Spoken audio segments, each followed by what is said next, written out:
नमस्ते। आज का सवाल बड़ा मज़ेदार है।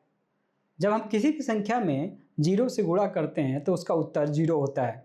ये हम सब जानते हैं, इसमें कोई बड़ी बात नहीं है। लेकिन जीरो क्यों होता है? अगर यहाँ पे हम 4 इंटू 2 लिखेंगे तो ये कितना होगा? 8 होगा। 4 इंटू 4 करेंगे 1 करेंगे तो कितना होगा? ये 4 होगा। लेकिन 4 इंटू 0 करेंगे तो क्या होगा? 0। देखिए जीरो क्यों होगा? और ये अगर बच्चों को या किसी को समझाना हो कि जीरो क्यों है, आप कैसे समझाएंगे? तो आज की वीडियो में हम यही बात करने वाले हैं, बहुत ही संक्षिप्त में, बहुत ही आसान भाषा में। यहाँ पे 4 इंटू 2 इजकल टू 8, इसका मतलब क्या है?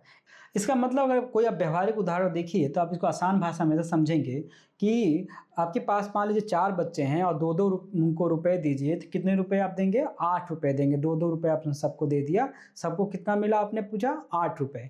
ऐसे ही 4 इंटू 2 का मतलब आपके पास 4 बच्चे हैं, सबको आपने 1-1 रुपए दिया और पूछिए कि आपको कितने रुपए मिल गए या आपने कुल कितने रुपए आपने दे दिया, तो आप देखेंगे आपने 4 रुपए दिए। अब 4 बच्चे यहाँ पे खड़े हैं और सबको आपने कितने दिए? 0। अब मेरे हाथ में देखिए कितना है? 0।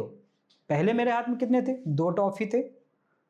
उसके बाद मेरे हाथ में कितने टॉफ़ी थे? 1 टॉफ़ी थे, 1-1 मैंने दिया। अब मेरे हाथ में कितने टॉफ़ी हैं? 0। तो आप ऐसे बोलिए, मुट्ठी बाँधिए और बच्चों को, सबको 4 बच्चों को दे दीजिए ऐसे। अब पूछिए कि तुमको कितना मिला? तो बोलेगा मेरे हाथ में तो अरे मुझे तो 1 भी नहीं मिला। 1 भी क्यों नहीं मिला? कि मेरे हाथ में 1 भी टॉफ़ी नहीं था। तो जब 1 भी टॉफ़ी नहीं था, मैंने 4 लोगों को दिया, तो सबको कितना मिला? 0 मिला। सब बोलेंगे मुझे कितना मिला? 0 मिला, 1 भी नहीं, क्योंकि मेरे पास 1 भी था ही नहीं। इसलिए 4 इंटू 0 बराबर 0। जो मात्रा आप दे रहे हैं वो उसकी 1 भी मात्रा नहीं है, इसलिए सबको वो क्या हो रहा है? वो 0 ही होगा। कितना हुआ? या मान लीजिए सिंपल उदाहरण, मैं अपने पॉकेट में 2 रुपए मैं 4 बार रखूँ तो मेरे पॉकेट में कितने हो जाएँगे? 8 हो जाएँगे।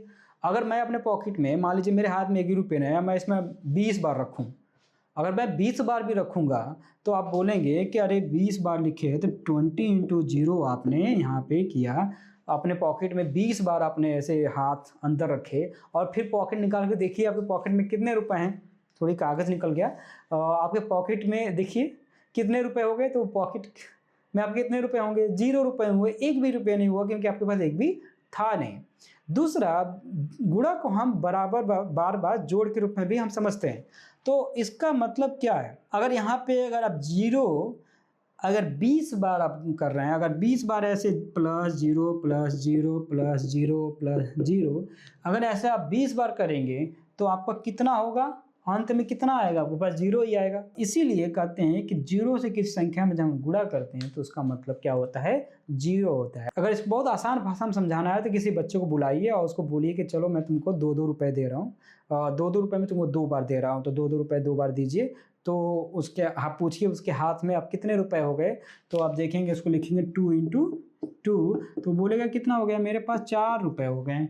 लेकिन आप बोलो चलो मैं तुमको ना अभी पैसे दे रहा हूँ और 2 बार, ठीक है? तो उस आपने हाथ में आप कुछ भी मत रखिए और उसको दीजिए। चलो 1 बार, फिर 2 बार।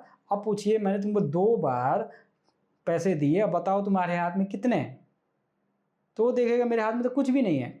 तो अब चाहे 2 बार बोलूँ, चाहे 20 बार करूँ, चाहे 50 बार करूँ, तो अगर मैं 2 बार किया, कितनी मात्रा थी मेरे हाथ में रुपए की? वो 0 थी, तो उसकी वैल्यू कितनी आएगी? 0 ही आएगी, उसकी मात्रा कुछ नहीं होगी, क्योंकि कोई मात्रा हमारे पास था ही नहीं। तो अब 0 कितनी बार देंगे उसका मान क्या आएगा? 0। ऐसे बहुत आसान भाषा में बच्चों को आप समझा सकते हैं, जोड़ करके भी दिखा सकते हैं। तो होप ये वीडियो आपको समझ में आया हो। अगली वीडियो में हम चर्चा करेंगे कि 0 इंटू किसी संख्या से करेंगे तो क्या आएगा। ये हम अगले वीडियो में चर्चा करेंगे। और अगला वीडियो मुझे किस टॉपिक पे बनाना चाहिए, और ये दूसरों के साथ साझा करिए, कमेंट करिए और चैनल को सब्सक्राइब कर लें, लाइक करें और अपने और टीचर साथियों के साथ आप साझा करें ताकि अधिक से अधिक लोगों को पहुँचे।